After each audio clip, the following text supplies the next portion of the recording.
आपके सामने मुख्य रूप से चुनौती क्या क्या थी? तो एक एक मतदाताओं को मैं जानता हूँ चेहरे से, और अधिकतर लोगों के नाम से भी जानता हूँ। क्या लगता है, क्या कारण है कि अभी तक विकास हो नहीं पाया जैसा होना चाहिए राजधानी का? काफ़ी हो रहा है, ऐसा नहीं है कि काम नहीं हो रहा है। कुछ ना कुछ 2-5 साल में टूट फूट होती है, तो निर्माण कार्य होते ही रहते हैं। तो सुरेश चन्नावार जी का जो कार्यकाल रहा है 5 साल का, उससे आप संतुष्ट हैं कि जितने विकास होना चाहिए आपके वार्ड में वो ठीक से विकास का काम किए हैं? मेरे ख्याल से उन्होंने नालियों में न्याय किया है, रोड रास्ते उन्होंने नहीं बनाए हैं। ऐसा बहुत कम होते हैं, चाहे हम नेता की बात करें, पार्षद की बात करें, जो अपने प्रतिद्वंदी हैं उनके कामों की सराहना करते हैं। आप कह रहे हैं, बहुत बढ़िया बात है। वो अपना झंडा उठाएंगे, हम अपना झंडा उठाएंगे। तो पानी की बहुत बड़ी समस्या उनके सामने है, इसे कैसे निपटेंगे आप?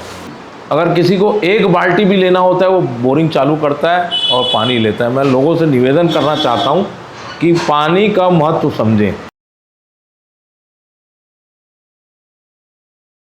चुनाव खत्म, चुनावी वादे और दावे जो जनता से किए गए थे उसका भी समापन हो चुका है। अब बारी आती है जो दावे किए और वादे किए गए थे जनता से उसको पूरा करने की।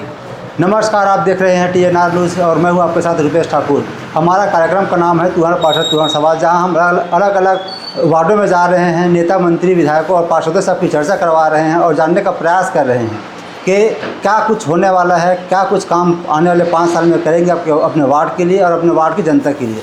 आज हमारे साथ मेहमान हैं वार्ड नंबर 27 से नवनिर्वाचित पार्षद अवतार भारती बागल जी। आपका बहुत बहुत स्वागत है। चर्चा में आगे बढ़ेंगे सर, उससे पहले हम जानना चाहते हैं कि कौन है अवतार सिंह जी, कैसा राजनीति में आना हुआ?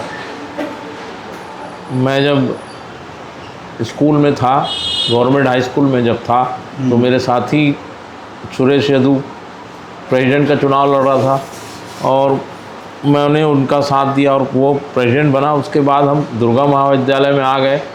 दुर्गा महाविद्यालय से पहले मैं स्कूल डिवीज़न खेलता था और काफ़ी स्पोर्ट्स में भाग ही रहा मैं, और क्रिकेट में मेरा पसंदीदा खेल था। हॉकी फुटबॉल भी खेलता था स्कूल में, मगर कॉलेज में आते आते वो क्रिकेट में पूरा रूप में बदल गया और मैं क्रिकेट खेलता था। और मैं काफ़ी क्रिकेट खेला, मैंने MP स्कूल्स खेले और जितने वर्ष भी मैं पढ़ाई किया, 6वीं से मैं डिवीज़न खेलते रहा। फर्स्ट ईयर में भी मैंने यूनिवर्सिटी खेला और लगातार मैं यूनिवर्सिटी का महाविद्यालय का प्रतिनिधित्व करता रहा। और इस कारण पूरे स्कूल टीमों जो होती थी शहर में, मैच होते थे, उसके कारण जो युवा थे हमारे हम उम्र वो पहचानते थे। तो फर्स्ट ईयर में मेरा एक साथी किरण दत्तानी, वो सेक्रेटरी का चुनाव लड़ रहा था, उसके साथ मैंने साथ दिया। तो हम लोग उस फर्स्ट ईयर में ही जाके, वो सेकंड ईयर में था मेरा मित्र, स्कूल का भी साथी था वो, फिर हम लोग वहाँ पे सेक्रेटरी जीते। इस प्रकार राजनीति में मेरा प्रवेश हुआ और मेरे को लगन लग गई। तो इस कॉलेज के दौरान आपको लगा कि मुझे राजनीति में जाना है, इससे पहले आप क्या सोच रहे थे कि मुझे किस फील्ड में जाना है? मैं पहले सोचता था मैं यानी खेल के क्षेत्र में जाना चाह रहा था। आप अपना राजनीतिक गुरु किन्हें मानते हैं जिनको देखकर आप राजनीति में आए हैं और अभी तक उस रास्ते में आगे बढ़ रहे हैं? मैं अपना राजनीतिक गुरु बृजमोहन अग्रवाल को मानता हूँ, क्योंकि 1990 में उन्होंने अटल बिहारी वाजपेयी के समक्ष में मैं राजनीति गांधी मैदान में 90 में जब आए थे, तो मेरा बृजमोहन अग्रवाल ने ही मेरा राजनीतिक प्रवेश कराया था 1990 में। सबका कुछ न कुछ कारण उद्देश्य रहता है किसी फील्ड में जाने के लिए, तो आपका क्या उद्देश्य है राजनीति में आने के लिए? मैंने देखा कि राजनीतिक में सेवा भाव, क्योंकि फर्स्ट ईयर सेकंड ईयर में ही हम लोग कॉलेज में थे, तो लोगों का फॉर्म भराना, ग्रामीण क्षेत्र से हमारे कॉलेज में बहुत लोग आते थे, अभनपुर से, भिलाई 3 से, चरोदा से, भाटापारा से छात्र आते थे और लोगों को समझ नहीं होती थी, काउंटर नहीं मालूम होता था, फॉर्म भरने की भी वो नहीं रहती थी। तो हमारे जो साथी थे, हमारा जो ग्रुप था, वो आज भी हम लोग साथ में घूमते हैं और साथ में ही आज भी वो मेरे साथ हैं वो, और हर चुनाव में मेरा साथ देते हैं वो साथी। तो हम लोग फॉर्म भरते थे, लोगों की मदद करते थे, ऐसा मेरा राजनीतिक। जी, पहली बार आप चुनाव लड़ रहे थे पार्षद के लिए, आपको जीत मिली। हालांकि जीत का अंतर है वो थोड़ा कम है, लेकिन जीत तो जीत होती है। आपके सामने मुख्य रूप से चुनौती क्या क्या थी? चुनौती जो आगे सामने वाला था, पुराने 2 बार के यहाँ पे कांग्रेस पिछड़ चुकी है, कांग्रेस जीती थी और BJP पिछड़ चुकी थी पिछले 2 चुनाव में। इसके 2010 में मेरी मिसेस पार्षद थी, उस टाइम भी काम किया था। उसके पूर्व हमारे आदरणीय स्वर्गीय अशोक साहू थे, उनके चुनाव में भी मैं काम करता था और लगातार इस क्षेत्र में मैं काम किया हूँ। तो एक एक मतदाताओं को मैं जानता हूँ चेहरे से, और अधिकतर लोगों के नाम से भी जानता हूँ। बहुत सभी लोग का नाम तो नहीं जाना जा सकता, मगर अधिकतर लोग को नाम से और चेहरे से तो हर मतदाता को जानता हूँ मैं जी। कि मेरे क्षेत्र के मतदाता हैं। राजधानी रायपुर में हम बैठे हैं, जितने भी बाकी जो प्रदेश के ज़िले हैं सब टकटकी लगा के देखते हैं कि राजधानी में विकास हो रहा है, तो उसी के हिसाब से हम अपना भी ज़िले का विकास करेंगे। लेकिन जब हम देखते हैं सर, गली मोहल्लों में घूमते हैं तो लगता है कि अभी भी बहुत ज़्यादा सुधार की ज़रूरत है। क्या लगता है, क्या कारण है कि अभी तक विकास हो नहीं पाया जैसा होना चाहिए राजधानी का? राजधानी का विकास क्रमशः पहले तो बहुत हर रोडों में गड्ढे थे, आज पूरी राजधानी में पूरा पक्का हो गया है शहर, और निर्माण कार्य लगातार चल रहे हैं और काम काफ़ी हो रहा है। ऐसा नहीं है कि काम नहीं हो रहा है, कुछ 2-5 साल में टूट फूट होती है तो निर्माण कार्य होते ही रहते हैं। ऐसा है कि फिर भी बहुत पहले से शहर अच्छा हो गया है, हरियाली हो गई है, और हरियाली की ज़रूरत है। प्रदूषण और ट्रैफिक की पूरे रायपुर शहर में ट्रैफिक की बड़ी समस्या है, क्योंकि घनत्व तो बहुत बढ़ गया है, फैलावट हुई नहीं है और जनसंख्या बढ़ गई है। जैसी राजधानी बनी तो बाहर के लोग भी आके, हर प्रदेश के हर आदमी का एक सपना रहता है कि राजधानी में मेरा घर हो। वो कहीं ना कहीं अपना इन्वेस्टमेंट यहाँ कर रहे हैं लोग। ऐसे मुझे बहुत लोगों से मालूम है कि वो लोग मकान ले रहे हैं तो और दुकान ले रहे हैं। यार हर आदमी चाहता है यहाँ से व्यापार करूँ, यहाँ रहूँ जी, तो एक अपेक्षा रहती है लोगों की। तो इसके कारण जनसंख्या बढ़ गई है और सुविधाओं की अभी और अपने को सुविधा बढ़ानी चाहिए राजधानी में। आपके वार्ड में विकास की क्या स्थिति है? जब हम देखते हैं कि नाली ठीक साफ़ नहीं हो रही है, सड़कें हैं बहुत पतली है, संकरी है, या फिर जो पानी की व्यवस्था है वो ठीक से नहीं है, तो क्या लगता है कि कहाँ किस क्षेत्र में आपके सामने ज़्यादा चुनौती है? देखिए, पुराना शहर है ये, जोरापारा, अभी हमारा मोमिन पारा जुड़ गया है, केलकर पारा, ये क्या है, शहर के पुराने शहर जो राजधानी है, अपन देखेंगे तो राजधानी के जो पुराना शहर था, एक पुरानी बस्ती थी और इधर का क्षेत्र पुराना था। तो पुराना शहर होने के कारण टाउन कंट्री प्लानिंग का उस समय इतना कुछ था ही नहीं, तो पुरानी बसावट है, तो अब उसको तोड़ फोड़ नहीं की जा सकती, क्योंकि पुरानी सड़कें हैं, पुरानी गलियां हैं, तो उसको ही सुधारने की हम कोशिश करेंगे। और हमारे वार्ड में तो प्रायः नालियों का निर्माण चन्नावर जी ने कर दिया है, मगर रोडों की स्थिति ख़राब है, क्योंकि 20-20 साल 15 साल हो गए हैं, रोड सड़क गए हैं बीच में, उसका निर्माण होना बाकी है जी। तो सुरेश चन्नावर जी का जो कार्यकाल रहा है 5 साल का, उससे आप संतुष्ट हैं कि जितने विकास होना चाहिए आपके वार्ड में वो ठीक से विकास का काम किए हैं? मेरे ख्याल से उन्होंने नालियों में न्याय किया है, रोड रास्ते उन्होंने नहीं बनाए हैं जी, और उसका आगे का काम, नालियों का काम उन्होंने अच्छा किया है, उनको साधुवाद देता हूँ मैं। ऐसा बहुत कम होते हैं, चाहे हम नेता की बात करें, पार्षद की बात करें, जो अपने प्रतिद्वंदी हैं उनके कामों की सराहना करते हैं। आप कह रहे हैं बहुत बढ़िया बात है, लेकिन आप आगे क्या करना चाह रहे हैं? देखिए, वो अपना झंडा उठाएंगे, हम अपना झंडा उठाएंगे, मगर काम तो जो भी प्रतिनिधि होता है उसको करना चाहिए, वो चाहे पक्ष में हो विपक्ष में हो जी, अपना काम यानी अपना फर्ज निभाना चाहिए। आपको क्या लगता है कि कौन से ऐसे विशेष क्षेत्र, जैसे कि जो मूलभूत सुविधा हैं, हम चारों की बात करें हैं तो हम वार्डों में घूमते हैं और लोगों से बात करते हैं, जानने का प्रयास करते हैं कि समस्याएं क्या है, तो पानी की बहुत बड़ी समस्या उनके सामने है, इसे कैसे निपटेंगे आप? पानी की समस्याएं लगभग पहले समाप्त हो चुकी थी, मगर घनत्व के कारण और जनसंख्या बढ़ने के कारण पानी की खपत बढ़ गई है, और जो काले पाइप जो अभी नए बिछा रहे हैं, नई योजना है, उतनी पानी टंकियां हमारे पास नहीं है मेरे अनुसार, कि मैं जो देख रहा हूँ कि पानी की अभी उपलब्धता हमारे पास कम है और मांग ज़्यादा है। और हम लोगों ने हमारे इस क्षेत्र में, मेरे वार्ड में 37 बोर हैं, 37 बोर है, सॉरी 37 बोर है, और प्रायः सब चल रहे हैं, फिर भी पानी की कमी। और लोगों को मैं बोलना चाहूँगा कि पानी का दुरुपयोग कम करें। अगर किसी को एक बाल्टी भी लेना होता है, वो बोरिंग चालू करता है और पानी लेता है। मैं लोगों से निवेदन करना चाहता हूँ कि पानी का महत्व समझें, पानी अनमोल है, बहुत पैसे लगते हैं, फिल्टर प्लांट में पानी की सफाई में बहुत पैसे लगते हैं, उसका दुरुपयोग ना करें, उसका सदुपयोग करें। जितनी ज़रूरत है उतना उपयोग करें और पानी की कीमत समझें। आने वाले 10 सालों में और पानी की समस्या मेरे को लगता है कि बढ़ेगी और अपने को आज जागरूक होना चाहिए। और मेरा एक अभियान रहेगा कि जितने बड़े कॉम्प्लेक्स हैं, जिनके पास बोरिंग है, हर घर में जिनके पास बोरिंग है, वो जो अपना बरसात का पानी है उससे वो नीचे रिफ़िल हो। और पुराने जितने कुएं हैं हमारे क्षेत्र में, 2 4 10 कुएं बचे हैं, उनको साफ़ करा के हम बरसात में उसका उपयोग करें। या नीचे साफ़ करने से नीचे, उसके नीचे, धरती के नीचे पानी जाएगा और पानी की स्तर की ऊपर आएगी सर, स्तर। साफ सफाई भी एक बहुत बड़ी समस्या है जो आपके सामने छुटने के लिए काम करेगी। सफाई के लिए मैं बोलना चाहूँगा कि जो ये पूरा अधिकतर आधा क्षेत्र तो हमारा व्यापारिक है, तो व्यापारियों से भी मैं भी पॉम्पलेट भी छपाने वाला हूँ कि भैया अपना कचरा अपने पास रखिए या डस्टबिन में डालिए। डस्टबिन भी बांटेंगे हम, या पॉलीथीन, और जितने ये MG रोड में चौपाटी लगती है उनसे भी मैं निवेदन करूँगा अपनी पन्नी रखें। 10 रुपये 20 रुपये की एक बड़ी पन्नी आती है, उसको उसमें डालें और ला के मुक्कड़ में छोड़ें।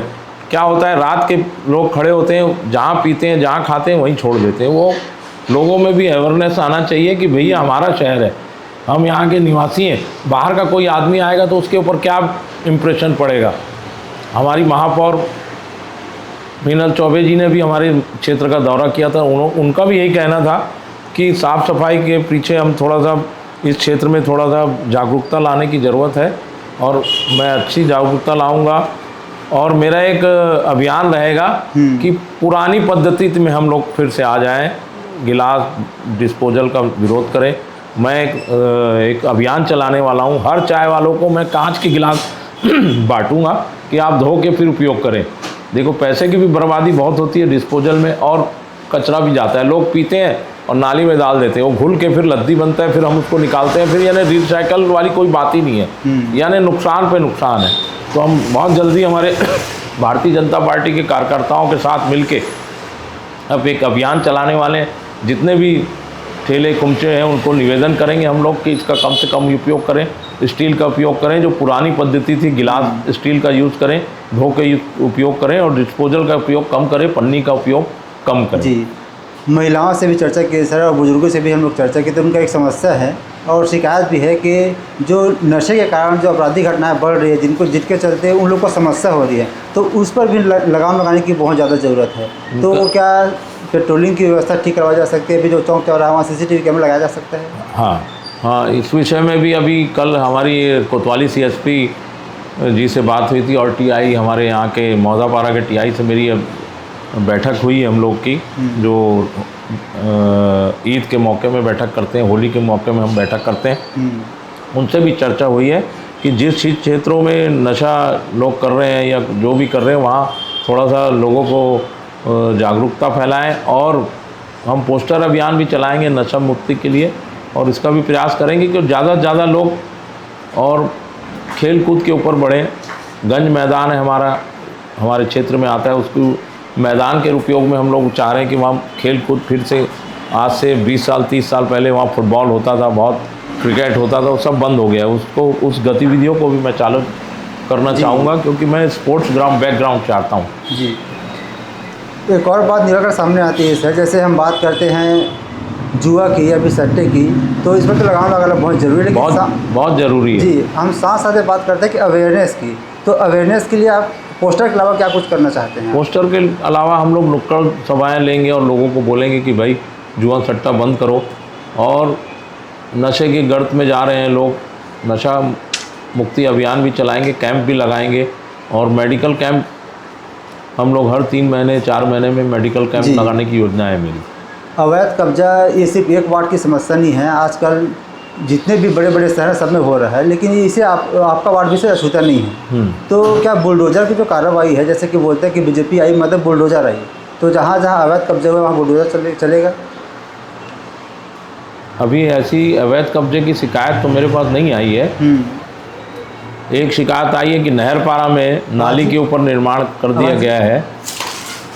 नहरपारा में एक प्रतिष्ठित और पूर्व नेता के परिवार ने वहाँ निर्माण किया है, मैं चाहूँगा पहले उनको समझाइश दी जाए, नोटिस दी जाए, फिर कार्रवाई करेंगे। जी, बीजेपी की जीत के पीछे महिलाओं का बहुत बड़ा हाथ रहा है, चाहे वो महतारी वंदन योजना की बात की हो जाए, चाहे हम बात करें दूसरे फेज़ की। तो जैसे आप 60 वार्डों में जीत कराई हैं बीजेपी पार्षद के रूप में, तो महिलाओं का बहुत बड़ा हाथ रहा है। तो उनका एक मांग रहा है कि जो महिलाएं छूट गई उनको भी इसका लाभ दिलाया जाए। हाँ। तो क्या इस क्षेत्र में भी आप कुछ काम करने वाले भी बात करना? हाँ, फॉर्म हम लोगों को चुनाव के पहले मिला था, हम लोगों ने फॉर्म भी भराया है, मगर अब प्रदेश से जैसा निर्देश होगा उस फॉर्म को मेरे पास पड़े हैं, करीब 300-400 फॉर्म मेरे पास आ चुके हैं। मैंने भरवाए भी, यहाँ भी भरवाए हैं, लोगों को दिए भी हैं। जैसे ही वो हमारे को हरी झंडी उधर से मिलेगी तो उसको जमा करा के हम लोगों की मदद करेंगे। जी, भ्रष्टाचार भी एक बहुत बड़ा मुद्दा रहा सर चुनाव के दौरान, और आपके द्वारा भी बोला गया है कि जहाँ जहाँ भ्रष्टाचार हुआ है, काम को लेकर लापरवाही हुई, उसकी हम जांच कराएंगे। तो क्या जांच के लिए कुछ आगे बढ़े हैं आप? अभी तो ऐसी कोई फाइल वाइल नहीं मिली है, बैठेंगे तो ऐसी फाइलें मंगाएंगे और जांच करेंगे, यथासंभव जो उचित कार्रवाई होगी जोन कमिश्नर से बोल के उसकी कार्रवाई की जाएगी। जी, ऐसा पहली बार हुआ छत्तीसगढ़ में जब राजधानी रायपुर में 70 वार्ड में से 60 वार्ड बीजेपी जीत कर आई है, और लगभग बीजेपी की ओर से पहला ऐसा महिला प्रत्याशी है महापौर जो बनी है मीना चौबे जी। क्या लगता है जो ट्रिपल इंजन की सरकार बोल रही है बीजेपी, क्या 3 गुना तेज़ी से विकास कर पाएगी? देखो, मीनल चौबे तीसरी बार की, वो 3 बार तो पार्षद रही हैं, उनको बहुत अनुभव है और सुलझी हुई लेडी हैं, और शहर का चप्पा चप्पा जानती हैं वो, और यहाँ की मूल निवासी हैं। बामनपारा में उनका घर था, ससुराल सुंदरनगर में, और दानी महाविद्यालय में वो पढ़ी हुई हैं।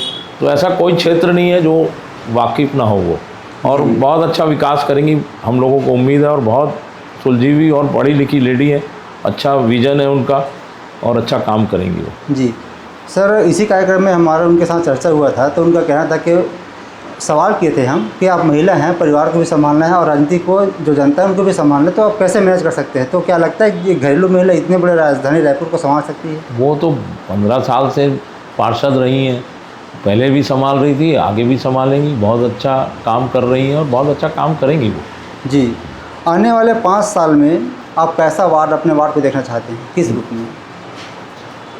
देखिए, सफाई का रोज़ गंदा होना ये तय है, और सफाई हमको लगातार काम करना पड़ेगा। मैं सुबह 7:30-8 बजे प्रायः घूमता हूँ, रविवार छोड़ के, और तबीयत अगर ख़राब रहे तो नहीं कह सकते, मगर प्रायः मैं रहता हूँ रोड में और मोहल्लों में, कहीं ना कहीं मैं घूमता ही हूँ। और सफाई की लगातार काम करने की आवश्यकता रहती है, जब मैं रहूँ या कोई भी पार्षद रहे, तो सफाई तो आपको रोज़ करनी पड़ेगी। रोज़ कचरा होगा, रोज़ और मैंने अभी वार्डों में जाके ये बोला है कि लोगों को कि नाली में मत डालो, आपको पन्नी में डाल के रख दो, कहीं नुक्कड़ में रख दो या कहीं भी रख दो, अपने घर के बाहर कचरा रखो। और डस्टबिन जो पिछली MIC थी या पिछली सरकारें थी बांटी थी, मगर वो है नहीं, तो मेरा महापौर से निवेदन रहेगा कि फिर एक बार डस्टबिन अपन बंटवाएं और लोगों को, क्योंकि जब सुनील सोनी थे तब बटी थी, और मुक्कड़ हमारे वार्ड में बहुत मुक्कड़ थे, हमने मुक्कड़ भी कम किया है।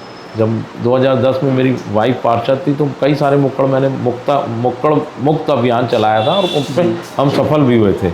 और उसी टाइम से जो घर घर कचरा कलेक्शन का है, सुनील सोनी जी ने वो अभियान छेड़ा था, और उसमें अपन सफल भी हुए थे, और आगे भी लोग सफल हो रहे हैं। बहुत कुछ कचरा घर का जो गाड़ियों में आके चले जाता है। जी, आपकी राजनीतिक महत्वाकांक्षा कहाँ तक है? अभी तो पार्षद बन चुके हैं आप, क्या विधायक, मंत्री, सांसद, मुख्यमंत्री? नहीं, ऐसी कोई अपेक्षा नहीं है, पार्षद बन गया यही बहुत है। जी, आपका बहुत बहुत धन्यवाद, आप समय निकाले हैं हमारे साथ चर्चा किए, और आने वाले जो 4 साल 5 साल आपको मिले हैं काम करने का, 4 साल के बाद आपसे फिर मुलाकात होगी, और एक बार फिर से हम चर्चा करेंगे कितना कुछ विकास हो पाया, जो वादे के आप किए थे जनता के बीच में, उसमें कितना सफल हो पाए हैं। फिलहाल कुछ संदेश देना चाहेंगे हमारे माध्यम से जनता को? ये है कि सफाई में अब हम ही कचरा करते हैं, हम ही उठाते हैं, तो मेरा सभी लोगों से निवेदन है, जैसे लोग चाय पीते हैं दुकान में, उठते हैं कि डस्टबिन में डालें उसको, ना कि नाली में डालें, या कोई भी कचरा रहे उसको पॉलीथीन में रख के अपनी दुकान के बाहर या घर के बाहर रखें। हमारे सफाई कर्मचारी बहुत मेहनत करते हैं, सफाई कर्मचारी ना हो तो हम बीमार रहें, उनका बहुत योगदान है।